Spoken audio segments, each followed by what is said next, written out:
Hi, in this video I'll show you how to clean and maintain the Dyson V10 cordless vacuum cleaner. It doesn't matter which version it is, whether it's the Animal, Absolute, Fluffy, Total Clean or any other variant that Dyson come up with, it's all the same principle. So we've got a dirty vacuum cleaner, let's get going. Now the first thing I'd normally do is just to check to see if there's any blockages in the pipe, or just check that that is clean. Hopefully you should be able to see that that is clean now.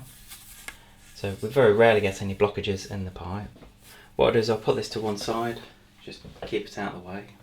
Now the main tools that would need cleaning are the heads. So these are the direct drive, and you've got the soft roller cleaner head. And you've also got the mini turbo brush. All of these use the same principle, where if you just get a coin on the side, so that just twists.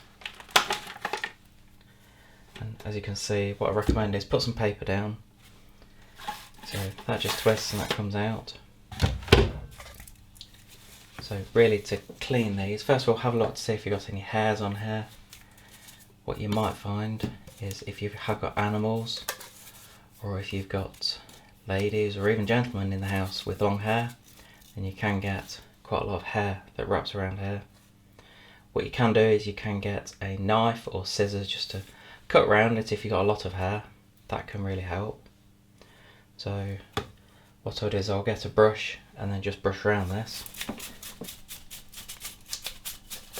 So that's normally a fairly easy and quick job to do that. But keeping these clean makes a huge difference to the performance. And again, what you can do is just give that a brush inside there. Didn't want to spend too long doing this bit.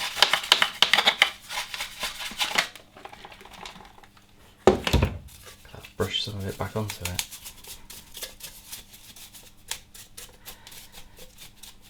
So anyway, once you've done that, then that just pops in the side, locate it back and then get your coin and twist. Now what I normally recommend, as you go along, just give these things a wipe. Just get a cloth, just run it under cold water, and yeah, just give these a wipe. Obviously dry them before you use them, and then just put them to one side, and we'll get on with the next one. And the next tool is this one, the soft roller head. At the moment this isn't too bad because I've not used it too much. To do this, if you still use a 2p coin, what you can do is you can just twist it underneath. That just latches over just there. So you just twist it, and what happens with this, slightly different, that this will actually pull off from the side. So that just comes off, and you can take the head out. And again, you can just give it a brush round if you want to, or on this one you might want to use a slightly stiffer bristle brush, because this is just a paintbrush. As I say, this one isn't too bad at the moment because I've not long cleaned that.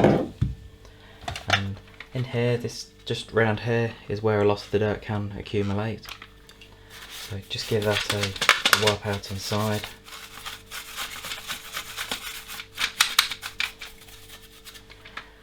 And put it back together. So that just goes over there like that. And then on the end here, that slots into place. And then once you've got that, just get the coin again. That twists round. So just make sure that's twisted into place. And again, just give it a wipe over. Get it nice and clean, and that one's done. The next main tool would be this one, the mini turbo brush. Similar principle to the direct drive head, the first one we did. Get a coin, pop it in the side, that just twists out, and that just pulls out the side like that with this. So again, what you can find is if you have got animals or people with long hair that you get around here, you can find that you just pull the hair off cut it, that's easy. Inside here, just make sure that's nice and clean. Give it a quick brush around, and then that just goes in the side.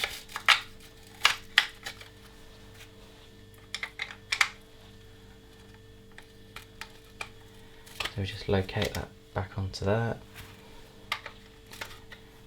Make sure we twist to get any hair out of there. Give that a quick wipe on the outside, and then that one's done. Now we're ready to do the vacuum. So the next thing we'll do is to clean the vacuum itself. As you can see from this, it's fairly dirty, and the bin is full, so it's had some good use.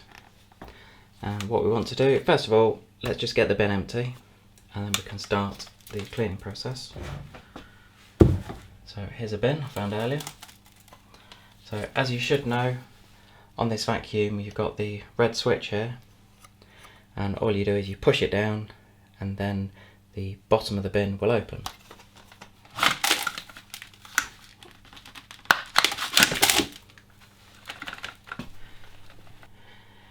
So really the first thing we want to do is move that bin out of the way. And as you can see, just around on the inside, there's still some of the dirt and the dust. So what we'll do is we want to try and take this bin off. And to do that, if you push the bin as far as it will go, around the side here there's a little switch. Just press that and that will come off. Make sure you do it over the paper, because as you've seen there's a lot of debris that comes off. First thing I recommend doing is just give this a wash out. So, well, first of all, give it a brush. Just get a dry paintbrush. Give it a brush first of all, just to get the worst off, and then just using cold water, just give this a rinse underwater.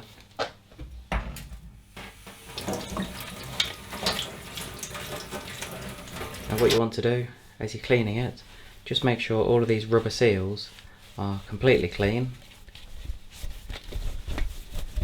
whether it's that one or the one on the other side. Because what you'll find is they get dusty very quickly, and this can have an effect on how easy the bin is to empty. Because what you do find, and I've just found just then, when you come to empty the bin when it's full, that it can be quite stiff, quite difficult. So just make sure they're completely clean and dry, and then put that to the side, ideally away from this, because this is going to get quite dirty now. The next part to clean is the filter on the back, and with this one it's quite an easy one to do. All you do is you just twist it, then that pulls off. It does show you, it's got a picture of a little tap on there, and as it says, that just rinse it under cold water. Yeah, you don't really need warm water, just cold water for this.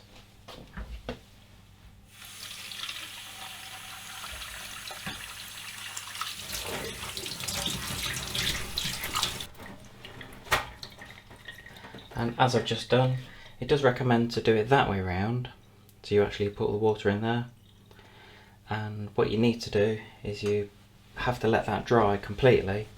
So let that dry for 24 hours. What I normally do is just give it a wipe over first of all, and just leave it, so you won't be able to complete the cleaning process straight away, because it has to be completely dry before you put it back together. The other thing you'll find, just while we're on the filter, over time, after several washes, these will need to be replaced. If you do need a replacement one, I have provided a link to get one at a competitive price. Now the next thing to clean is the inside of the vacuum. Really, Dyson wouldn't recommend taking this apart, but what you can find, especially if it's out of the warranty, then by cleaning it, it can really improve the performance of it. First thing I would do, and it depends how far you want to go, I'd give this a good brush round. Obviously make sure it all goes onto the paper itself.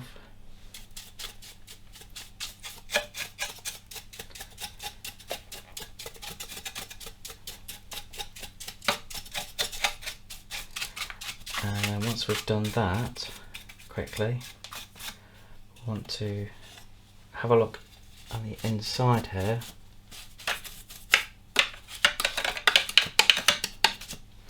And you'll see that there are some screws inside here. Now these are the Starhead or Torex drive, and the ideal one size wise that I found is a T7, and that should fit in okay.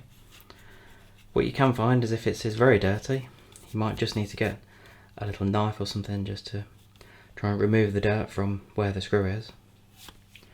So the next thing is to remove these four screws that we've got around here.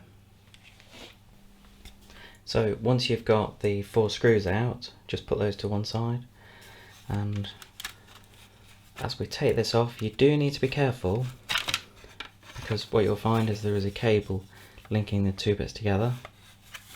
As you can see, look how much dirt accumulates around here and also on the inside. Now we haven't had this vacuum for long, and for the number of uses it's had, I'm surprised how much dirt is actually accumulating inside here. So once you've got this bit off, then you can see how dirty it is, and just recommend giving it a good brush. Just be careful of the wire in here. You don't want it to come off or to break it at all. You might need a longer brush to get on the inside, just on the inside there. So once you've cleaned the inside of it, what you want to do is get all the screws back in place. So you've got the 4 screws here, just make sure they're all screwed in and done up tightly. Once you have got the screws back in place, I'd recommend just clearing the area, because what you'll find, as we've got here at the moment, it's really dirty. So let's just get rid of a lot of this rubbish and just give the place a wipe down.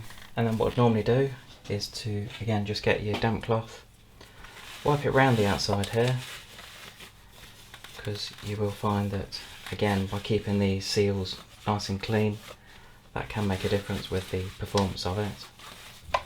So a relatively simple process to put this back together. First of all, the bin. If you make sure that the handle is underneath, and that just slots back in there like that, so you've just got that grey plastic part that slides inside the handle. So that's quite stiff to put on. There we go. And then the main other thing is the filter. With that, again, if you have washed it, then just make sure that it's completely dry. Leave it at least 24 hours from when you've washed it. And when that goes on, that just slots on the back and then twists. Now the other thing to show you, just before we finish, is the battery. With these cleaners, they can be replaced, and you will find after 2 or 3 years that it is recommended to replace the battery. And what you'll find is that you'll get the runtime back that you originally had. And to do that, to replace the battery, it's ever so easy. You've just got the 2 screws underneath here, and you've got one in the back, just there. Just use a little Phillips screwdriver. I'll just show you that quickly. And now I've undone those 3 screws, then the battery itself, that just pulls out. So we always recommend to go for the genuine Dyson replacement battery. Hopefully I'll provide a link below to show you where to get one of those at a good price. As you can see, there's not a lot you can do with this as far as sort of cleaning it. When you get the new battery, then just push that back on and then do the 3 screws up. So I hope you've enjoyed the video on how to clean the Dyson V10 cordless vacuum. Please give us a thumbs up on a YouTube video and leave any comments below. Thanks very much.